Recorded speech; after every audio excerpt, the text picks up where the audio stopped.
গণতান্ত্রিক প্রতিষ্ঠানগুলোকে শক্তিশালী করতে পারবো, সেই বিষয়গুলো আমাদের নজর দেওয়া উচিত। আমরা কখনোই দুর্নীতিকে প্রশ্রয় দেইনি, দেব না। ব্যক্তিগতভাবে আমি মনে করি যে আপনার এই বিষয়গুলোতে সময় নষ্ট না করে আমাদের সময় দেওয়া উচিত ভবিষ্যতের জন্য।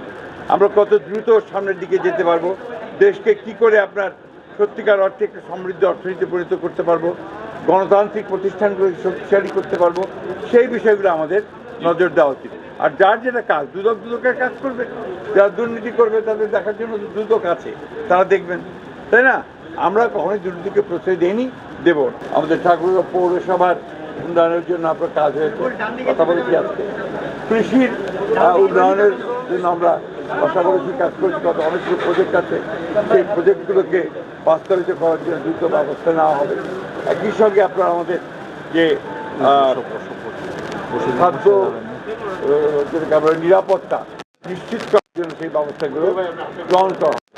এছাড়াও আমরা আপনার মহিলাদের আপনার যে সমস্ত উন্নয়ন কর্মসূচি আছে সেগুলোর ব্যাপারে কথা বলেছি, যুবক যুবকদের সেটার কথা বলেছি।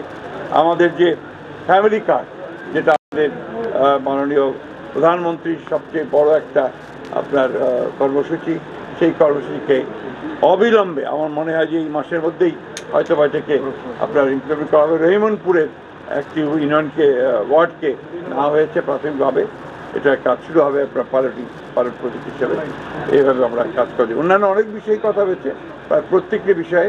তবে আপনাদের জন্য একটা খারাপ খবর আছে যে আমাদের জেলা প্রশাসক আমাদের ছেড়ে চলে যাচ্ছেন ওনার ব্যক্তিগত সমস্যার কারণে।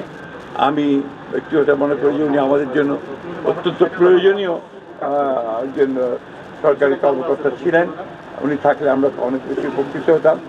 আমরা আশা করব যে ভবিষ্যতে যিনি আসবেন তিনি একইভাবে ঠাকুরগাঁওয়ের উন্নয়নকে প্রাধান্য দিয়ে তিনি কাজ করবেন। এই হচ্ছে মোটামুটি। দুদকে মামলা চলছে এবং নিশ্চিত থাকতে পারেন যে এই ধরনের কোনো লোক এখানে আসতে পারবে না।